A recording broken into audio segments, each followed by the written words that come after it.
Welcome and welcome back to Minecraft. So you've just created a new world in Minecraft Survival. Fantastic. It's very exciting. But now what do you do? Where do you go? What do you do after that? I mean, you want to kill the Ender Dragon, don't we all? But that lies far ahead. And killing the Ender Dragon is also just another beginning. It's not an end in itself. Consider this. If you want to kill the Ender Dragon, you need to activate an end portal. And to activate an end portal, you need to find a stronghold. But to find a stronghold, you need to craft an Eye of Ender. Actually, more than one. And to craft an Eye of Ender, you need to kill not only an Enderman, but also a blaze. And to do that, you need to get to the Nether. And for that, you need a Nether portal, which means you need obsidian, and so on, all the way to today. That's what this series is all about. I intend to have as much fun as possible while I document, in a straight line by the shortest route possible, how to progress step by step in Minecraft Survival. I'll explain what we're doing and why, and I'll move things along from day one. That's the cool part. You can do your own thing and come back if you need to, or just follow along.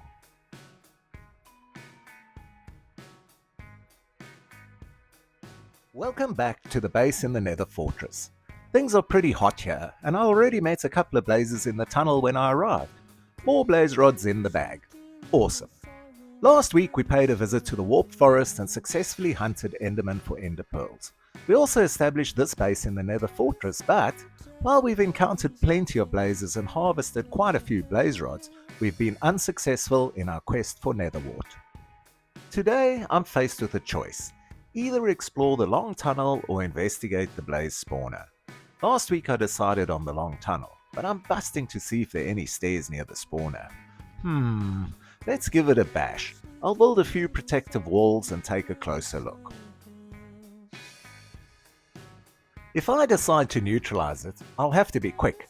Yes, it looks good. I'm going to go for it.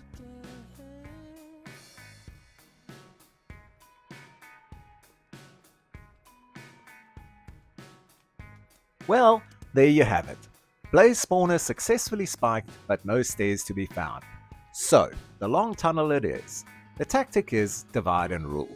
I'll partition off sections of corridor with a netherrack I brought along. That way we won't get surrounded or overwhelmed. One step at a time.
This fighting is relentless.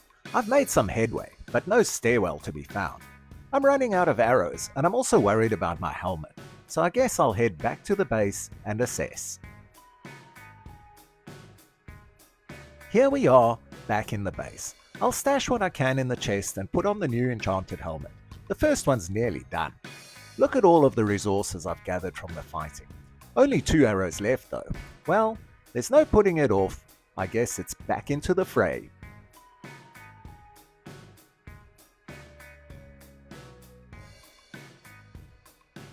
As you can see, I'm back in the den.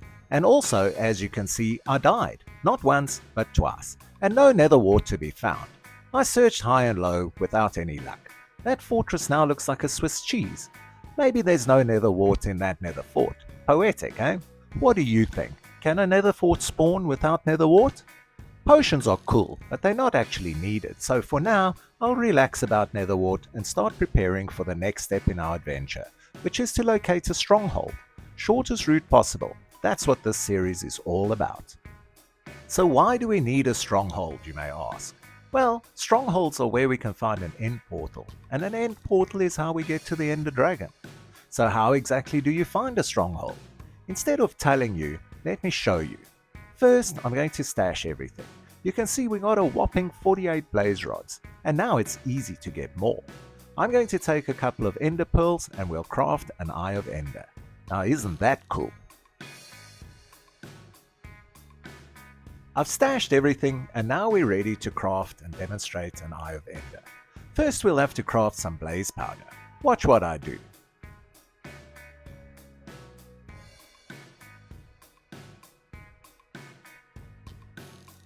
And there we have it, an Eye of Ender. Now let's go outside and I'll demonstrate it. What you do with an Eye of Ender is throw it up in the air and clock which direction it flies in. That's the direction of the stronghold. Wow, that one exploded. They sometimes do that. That's why you need lots. I'll craft another one and demo it again. Now I know which direction to look. Yes, that's where our stronghold lies, west, where the sun sets. And that's how to use an Eye of Ender. Now we have to prepare for a long journey. We'll follow the Eye of Ender until it no longer flies into the air, but into the ground. That's where we'll have to dig down and find our stronghold. So now we're going to have a quick lesson in crafting. I'm going to craft 3 things we'll need on our trip. There are many other things to think of. We have to prepare, but these 3 things have been on my mind. They are a clock, a compass, and a golden apple.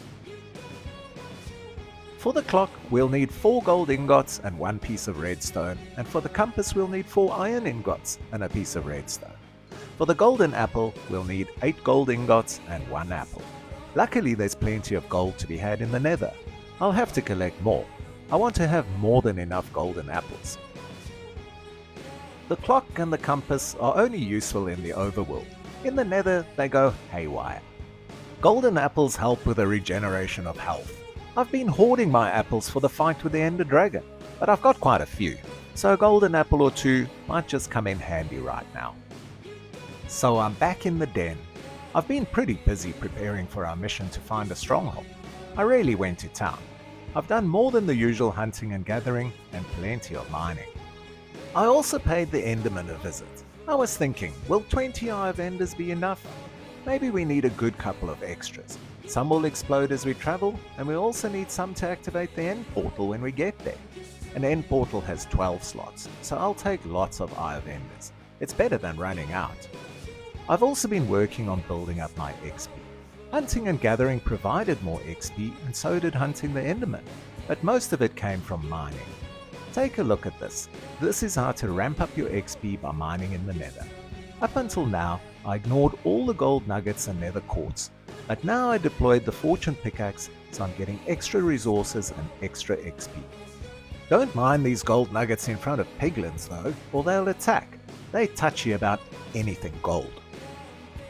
As you can see, I've mined enough diamonds to replace the diamond armor and sword I lost in the lava beneath the nether fortress. I made a diamond helmet too.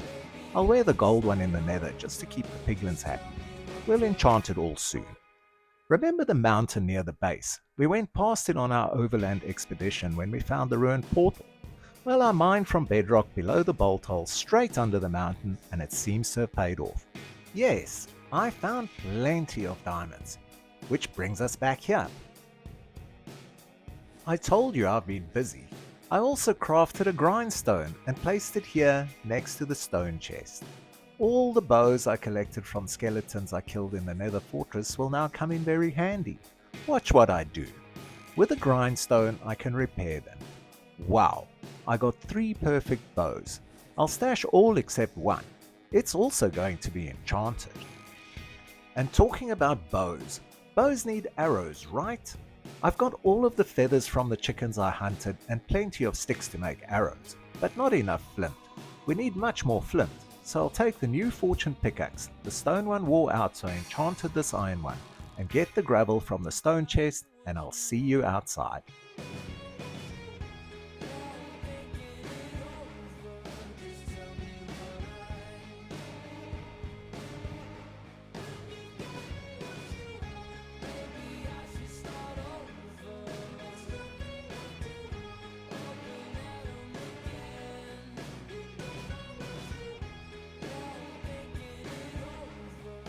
And that's why I collect and stash gravel.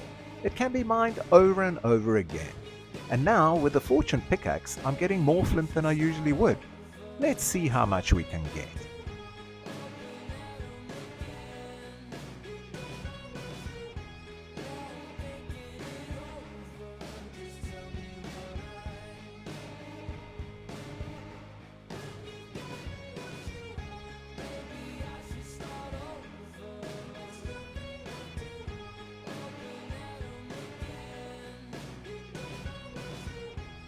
I think that's enough for now.